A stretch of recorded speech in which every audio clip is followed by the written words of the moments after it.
क्या कभी आपको ऐसा लगा है कि दिन रात एक करने के बावजूद वित्तीय स्थिति बस वहीं की वहीं अटकी हुई है? खैर, स्वागत है इस नए विश्लेषण में। आज हम माइंड और मनी के उस मैट्रिक्स को डिकोड करने वाले हैं जो हमें बांध कर रखता है। एक ऐसा गहरा अदृश्य सिस्टम जिसे ग्लोबल फाइनेंशियल इंस्टीट्यूशंस ने बहुत ही चालाकी से, बिल्कुल गणितीय तरीके से सेट किया है। और इसका मकसद पैसे और करेंसी के जरिए एक ऐसा जाल बुनना जिसमें लोग हमेशा उलझे रहें। चलिए इसे गहराई से समझते हैं। अब इस सिस्टम को समझने के लिए जरा 1983 की एक सर्द रात की कल्पना कीजिए। एक न्यूक्लियर कमांड सेंटर में अचानक खतरे के सायरन बजने लगते हैं।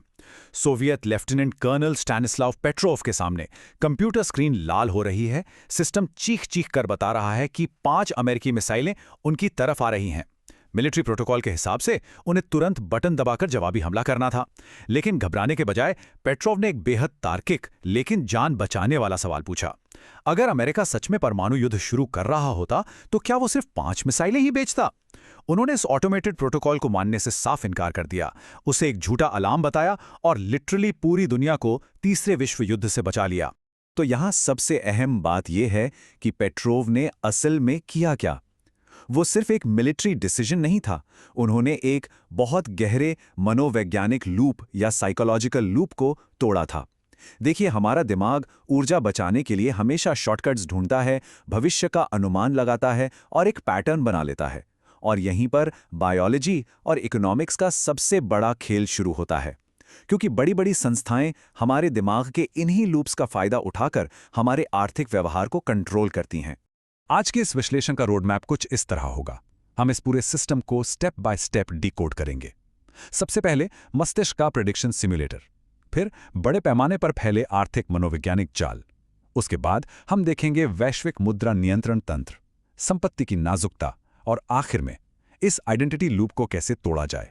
ठीक है, तो आइए सीधा शुरू करते हैं हमारे पहले हिस्से से, मस्तिष्क का प्रेडिक्शन सिम्युलेटर, यानी एकदम बायोलॉजिकल माइक्रो लेवल पर यह सब कैसे काम करता है। मॉडर्न न्यूरोसाइंस ने एक बहुत ही चौंकाने वाली बात साबित की है। हम अक्सर सोचते हैं ना कि हमारे वित्तीय फैसले बहुत सोच समझ कर लिए गए हैं, पर असलियत में हमारा दिमाग एक प्रेडिक्शन सिम्युलेटर की तरह है। हमारे दिन भर के व्यवहार का लगभग 45% हिस्सा, जी हां, करीब आधा हिस्सा, पूरी तरह से हमारी आदतों, डर और हमारे अहंकार के लूप से ऑटोमैटिकली चलता है। हमें इसका अंदाजा तक नहीं होता। और आपको क्या लगता है, बड़ी संस्थाओं को ये बात नहीं पता? उन्हें ये बहुत अच्छे से पता है। टेक कंपनियां और बड़े आर्थिक सिस्टम जानबूझकर गणितीय तरीके से इन लूप्स को डिजाइन करते हैं। वे लिटरली सालों तक अरबों डॉलर का नुकसान उठाने को तैयार बैठे रहते हैं। क्यों? सिर्फ इसलिए ताकि हमारे दिमाग में एक पक्की आदत का लूप बन जाए।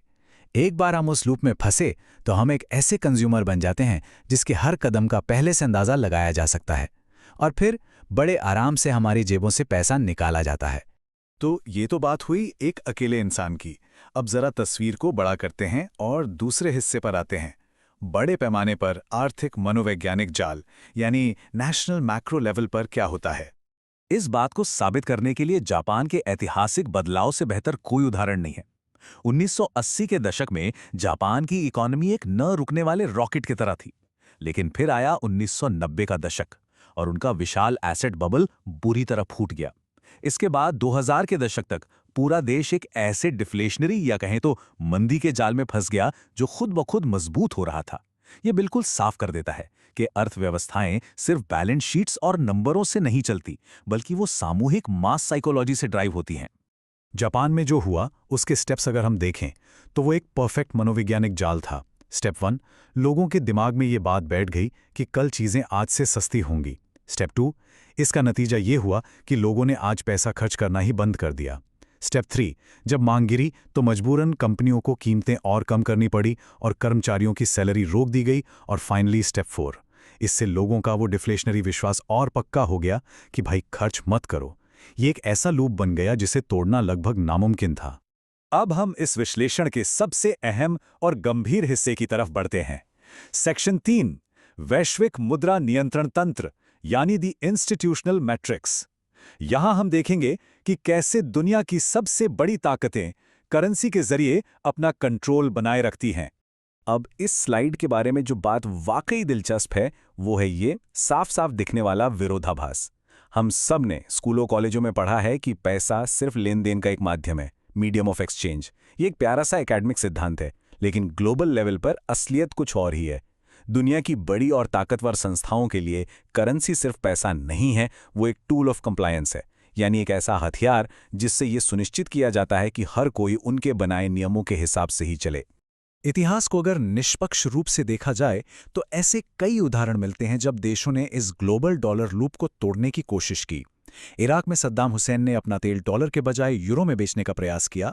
लीबिया में मुअम्मर गद्दाफी ने सोने से बैक्ड एक नई अफ्रीकी करेंसी बनाने का प्रपोजल रखा, और वेनेजुएला ने भी इस सिस्टम से बाहर निकलने की कोशिश की। लेकिन इन सभी मामलों में एक ही पैटर्न देखने को मिला। इन प्रयासों को ग्लोबल फाइनेंशियल सिस्टम द्वारा व्यवस्थित रूप से रोक दिया गया, कड़े प्रतिबंध लगाए गए और कुछ मामलों में तो भयंकर हाइपर इन्फ्लेशन जैसी स्थिति पैदा कर दी गई। जब किसी पूरे देश को ग्लोबल करेंसी सिस्टम से काट दिया जाता है तो इसके नतीजे कितने भयानक होते हैं, ये वेनेजुएला में देखा जा सकता है। वहां प्रतिबंधों के कारण महंगाई इस कदर आसमान छू गई कि करेंसी नोटों की कीमत कागज से भी कम हो गई। सोचिए, आम निर्दोष नागरिक जिनका इन बड़े जियोपॉलिटिकल खेलों से कोई लेना देना नहीं था, उन्हें सरवाइव करने के लिए अपनी ही करेंसी के बेकार नोटों को जोड़कर बैग और टोकरियां बुननी पड़ीं। ये सिस्टम के टूटने का एक बेहद क्रूर लेकिन सच्चा उदाहरण है। चलिए आगे बढ़ते हैं और देखते हैं कि ये कैसे एक बड़ी तस्वीर बनाता है। सेक्शन 4, संपत्ति की नाजुकता और प्राचीन प्रणाली में आय व्यवधान। सिस्टम के अचानक टूटने का ये कॉन्सेप्ट कोई नया नहीं है। 1324 की बात करते हैं, जब इतिहास के सबसे अमीर इंसान माने जाने वाले मनसा मूसा मक्का की तीर्थयात्रा पर निकले। उनके पास इतना सोना था और उन्होंने रास्ते में इतना सोना बांटा कि मिडिल ईस्ट के एक बड़े हिस्से में सोने की वैल्यू ही क्रैश कर गई, जिससे वहां भयंकर हाइपर इन्फ्लेशन आ गया। ये एक परफेक्ट एग्जाम्पल है कि वेल्थ का सिस्टम कितनी जल्दी चरमरा सकता है। इससे यह भी साबित होता है कि हमारी व्यक्तिगत संपत्ति कितनी नाजुक है, खासकर तब जब वो एक ऐसे बड़े सिस्टम पर टिकी हो जिस पर हमारा कोई कंट्रोल नहीं है। तो सवाल ये उठता है कि इन बड़े आर्थिक और मनोवैज्ञानिक खेलों में एक मोहरा बनने से कैसे बचा जाए। यहीं पर हम आते हैं अपने आखिरी हिस्से पर। सेक्शन 5, आइडेंटिटी लूप को तोड़ना या कहिए मैट्रिक्स से बाहर निकलना। इस पूरे मैट्रिक्स से बचने की शुरुआत होती है मास्टर आइडेंटिटी लूप को समझने से। ये मास्टर आइडेंटिटी लूप असल में हमारे दिमाग का वो अल्टीमेट फिल्टर है जो ये तय करता है कि हमारे जीवन में कौन से व्यवहार और आदतें जगह बना पाएंगी। अगर कोई इंसान अनजाने में ही खुद को एक लाचार उपभोक्ता या एक हेल्पलेस कंज्यूमर मान लेता है, तो ये गारंटी है कि वो हमेशा किसी और के बनाए आर्थिक जाल में फंसा रहेगा। हमें ये आइडेंटिटी ब्रेक करनी होगी। और कमाल की बात देखिए, ये सिर्फ आम लोगों की बात नहीं है। स्टडीज बताती हैं कि अत्यधिक बुद्धिमान लोग भी बेसिक गणितीय और आर्थिक डेटा को पूरी तरह से गलत समझ लेते हैं, अगर वो डेटा उनकी मूल पहचान या उनके ईगो के लिए कोई खतरा पैदा करता हो। इंसान का अहंकार उसके रॉ टैलेंट और दिमाग पर पूरी तरह हावी हो सकता है, खासकर तब जब उसे किसी कड़वी आर्थिक सच्चाई का सामना करना पड़े। और ये बात बहुत ही शानदार तरीके से दर्शाती है कि हमें असल में किस चीज की जरूरत है। हमें चाहिए फ्लूइड इंटेलिजेंस। ये वो क्षमता है जिसके जरिए हम किसी भी सिस्टम को एकदम रैशनल होकर देख सकें, उसकी सीमाओं को समझ सकें और बिना किसी ईगो के उन बने बनाए नियमों के दायरे से बाहर सोच सकें। यही वो हथियार है जो इस वेल्थ और क्रिटिकल थिंकिंग के गेम में हमें जिता सकता है। मैट्रिक्स से बाहर निकलने का सीधा सा फॉर्मूला है अपनी सोच के तरीके को बदलना। अपनी मान्यताओं या बिलीव्स को पूर्ण सत्य या एब्सोल्यूट फैक्ट्स मानने के बजाय उन्हें टेस्ट करने योग्य परिकल्पनाओं यानी हाइपोथेसिस की तरह देखना शुरू करें। क्या काम कर रहा है, क्या नहीं कर रहा, लगातार सवाल पूछें और अपनी अप्रोच को अपडेट करते रहें। जब हम अपनी सोच में ये लचीलापन लाते हैं, तभी हम इस सिस्टम को बीट कर पाते हैं। तो कुल मिलाकर ये पूरा ग्लोबल सिस्टम यही चाहता है कि हम एक प्रिडिक्टेबल पैटर्न में चलते रहें और एक अंतहीन लूप में फंसे रहें। लेकिन जैसे स्टैनिस्लाव पेट्रोव ने उस रात एक झूठे अलार्म को पहचाना था, वैसे ही हमें भी अपनी प्रोग्रामिंग को दोबारा लिखना होगा और इस फाइनेंशियल मैट्रिक्स से पूरी तरह बाहर कदम रखना होगा। इस विश्लेषण को खत्म करते हुए मैं आपके सामने एक बहुत ही गहरा सवाल छोड़ना चाहता हूं। जरा सोचिए, वर्तमान में ऐसा कौन सा आर्थिक लूप है जो हर रोज चुपचाप आपके व्यवहार को कंट्रोल कर रहा है?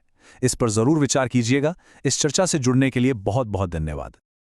अगर आपको यह वीडियो पसंद आया तो कृपया लाइक, शेयर और सब्सक्राइब करें। धन्यवाद।